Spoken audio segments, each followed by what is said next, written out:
So guys మీరు చూస్తున్నారు Avinash Bandari NS200 channel. So ఈరోజు మనం వచ్చేప్పటికి ఏంటంటే మన బైక్ NS200 కొన్ని ప్రాబ్లమ్స్ ఉన్నాయి. సో అవే మనం డిస్కస్ చేసుకోబోతున్నాం. సో ఫస్ట్ అబ్జర్వ్ చేస్తే సో ఇక్కడ మీరు చూస్తే టైల్ టైడీ ఇక్కడ మీకు వీడియోలో అయితే లైట్ వెలిగినట్టు కనిపిస్తుంది, కానీ ఇది పోయింది. సో చూడొచ్చు, ఈ డిఫరెన్స్ అయితే కొద్దిగా అవుపిస్తుంది. ఇటు సైడ్ చూస్తే మీకు కంప్లీట్గా లైట్ వస్తుంది కదా, ఫుల్ లైట్. ఇటు సైడ్ మీకు ఆఫే అవుపిస్తుంది. ఎందుకంటే రీజన్ నాకు కూడా అంత ఐడియా లేదు, బట్ నేను అబ్జర్వ్ చేసిన దాన్ని బట్టి చెప్తున్నా. కరెక్ట్గా చూస్తే మనకి ఇట్లా వాటర్ డ్రాప్స్ కూడా ఉన్నాయి, చూడొచ్చు. ఇది ఏంటంటే నాకు 2 రీజన్స్ ఉన్నాయి ఎందుకు వచ్చిందని చెప్పడానికి. ఒకటి, నేను వాష్ చేసినప్పుడు ఎక్స్యూ అంటే మనకు హై ప్రెషర్తో బైక్ వాష్ చేసినప్పుడు పోయి ఉండాలి, లేకపోతే పైలైనా పోయి ఉండాలి. అది కూడా కాకపోతే మెయిన్ రీజన్ మంచు, చలికాలంలో బయట పెట్టినప్పుడు మంచు పోయే ఛాన్స్ ఉంది అయితే నేను అనుకోవట్లేదు. బట్ నాకు తెలిసి వాటర్ వాష్ కానీ పోవాలి అట్లా, లేకుంటే ఇట్లా మంచి వల్ల అయినా వాటర్ అట్లా ఉండిపోయి ఉండాలి. నాకు తెలిసి కొన్ని మంత్స్ అవుతుంది, మ్యాక్సిమం 6 months పైన ఉంది అయితే ఇట్లానే పోతలేదు. ఈ లైట్ ఆన్లో ఉన్నప్పుడు పోతలేదు అది. సో అదొకటి. ఇంకా కొన్ని రోజులకి తర్వాత పోను అయితే రీసెంట్గా అబ్జర్వ్ చేసిన లైట్ అయితే మొత్తానికి ఇటు సైడ్ ఆగిపోయింది, వెలగట్లే. ఓన్లీ 2 స్టెప్సే వస్తుంది, ఈ 2 స్టెప్స్ బంద్ అయిపోయింది. ఇటుకి చెప్పాలని మళ్ళీ వాష్ చేస్తూ ఉంటుంది ఆ బోతలు. సో అదొకటి నేను నోటీస్ చేసిన ప్రాబ్లం. ఇంకొకటి, నేను రీసెంట్గా ఒక రీల్ అయితే పోస్ట్ చేసిన గాయ్స్. మనకి తెలుసు కదా లైట్స్, బ్లూ కలర్ లైట్స్ వస్తాయి స్టార్ట్ చేసినప్పుడు. సో బైక్లో ఫ్యూల్ లేదుగా చూపిస్తలేను. సో బైకింగ్ అడిగేటప్పుడు కొంచెం జాగ్రత్తగా ఉండండి గాయస్, ఎందుకంటే NS200 బైక్స్ కానీ ఏదైనా బజాజ్ బైక్స్ చూడొచ్చు, హ్యాండిల్ స్విచ్కి లైట్స్ అయితే మనకు వస్తాయి కదా. ఏ బైక్ అయినా సరే కొంచెం వాచ్ చేసేటప్పుడు కొంచెం జాగ్రత్తగా ఉండండి. ఇప్పుడు నా బైక్ అయితే రైట్ సైడ్ హ్యాండిల్ బార్ ఉంటుంది కదా, మనకు లైట్ ఆన్ ఆఫ్ చేసే స్విచ్కి లైట్ అయితే రావట్లేదు. అది ఇంతకుముందు అట్లనే రాలేదు, తర్వాత సెట్ అయింది అనుకున్నా, మళ్ళీ బైక్ వాష్ చేసినప్పుడు మళ్ళీ ఆ లైట్ అయితే పోయింది. సో ఇది ఒక ప్రాబ్లం ఉంది, కొంచెం జాగ్రత్తగా ఉండి చూసుకోండి.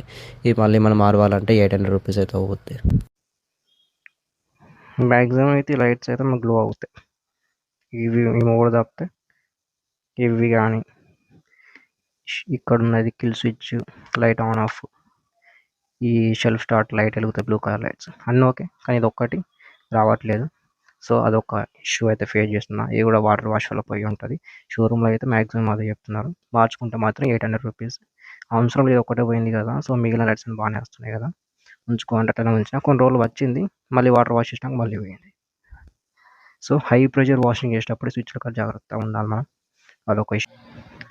ఇంకా మీరు ఇక్కడ చూస్తే మీకు కేబుల్స్ అయితే ఏం కనిపించవు, ఇక్కడ చూడొచ్చు. సో ఇప్పుడు కేబుల్ జోలు ఎందుకు ఇస్తున్నా అంటే, సో ఇది మన క్లచ్ తెలిసిందే కదా. సో క్లచ్ కేబుల్ ఉంటుంది, ఇది ఈ కేబుల్స్ అనేటివి ఇది కానివ్వండి, ఇప్పుడు యాక్సలరేటర్ ఉంది కదా, యాక్సలరేటర్. సో దీనికి సంబంధించిన కేబుల్ కూడా ఉంటుంది గాయస్ ఒకటి. సో ఇది ఒక కేబుల్. సో కేబుల్స్ ఏంటంటే మీకు 8 months 1 year కంటే ఎక్కువ ఆగట్లేదు ఇవి కేబుల్స్. ఎందుకంటే బైక్ని ఇట్లా మనకు హ్యాండిల్ తిప్పుతాం కదా, సైడ్కి అటు ఇటు తిప్పంగా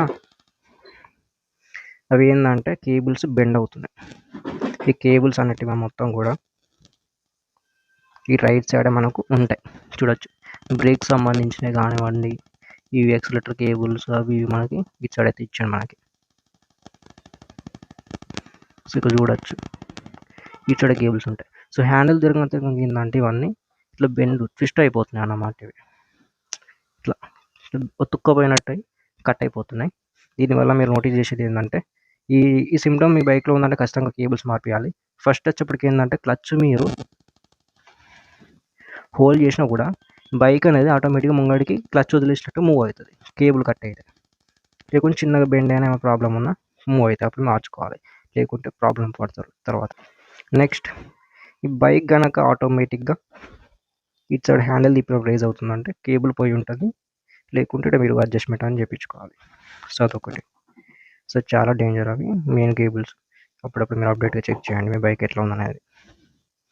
ఏముండదు, ఈ యాక్సలరేటర్ కేబుల్, క్లచ్ కేబుల్ అయితే ఇక్కడ మీకు మ్యాక్సిమం లోపల ఉంటుంది కేబుల్, ఇంకా పొడవుగా ఇటు వరకు వస్తుంది. యాక్సలరేటర్ కేబుల్ కూడా వస్తుంది ఇటు దాకానే. సో అవి ఇక్కడైనా కొంచెం యాక్సలరేటర్ కేబుల్ మ్యాక్సిమం ఇక్కడ అబ్జర్వ్ చేసిన, అది ఇక్కడ కట్టైనా ఎట్లా కట్టైనా మనకు తెలియదు. హ్యాండిల్ దీపం కట్ అవుతుంది అని చెప్తారు షోరూంలో, అంటే సర్వీస్ సెంటర్లో. ఈ యాక్సిలేటర్ కేబుల్ అయితే మాత్రం ఇక్కడ కొంచెం కట్ అవ్వడం అబ్జర్వ్ చేసిన నేను. సో అబ్జర్వ్ చేసినాక మార్చేసిన. యాక్చువల్గా అయితే మనకు బైక్ హార్న్ ఉంటుంది కదా, సో హారన్ వచ్చేప్పటికి ఏంటంటే నేను సౌండ్ చాలా డిఫరెంట్గా వస్తుంది. యాక్చువల్గా అయితే ఫస్ట్ కొన్నట్టు కాకుండా దీని హారన్ అవుట్ అయిపోయాను. హారన్ కూడా కొత్తగా మార్చుకోవాలి, ఇది కూడా ప్రాబ్లం. మేజర్గా మీరు అబ్జర్వ్ చేస్తే బైక్లో మీకు ఏమైతే ఎలక్ట్రానిక్ డివైజెస్ కానీ ఎలక్ట్రానిక్ కనెక్షన్స్ ఉంటాయో వాటి విషయంలో కొన్ని పోతున్నాయి, మార్చుకోవాల్సిన పరిస్థితి అయితే వస్తుంది. ఇంకా ఎల్ఈడి ల్యాంప్ విషయానికి వస్తే నాకైతే ఎట్లాంటి కంప్లైంట్స్ లేవు, కానీ కొంచెం ఎందుకు దీని యొక్క లూమినెన్స్ అనేది తగ్గినట్టు అనిపిస్తుంది నాకు. కానీ అంతా కూడా ఓకే.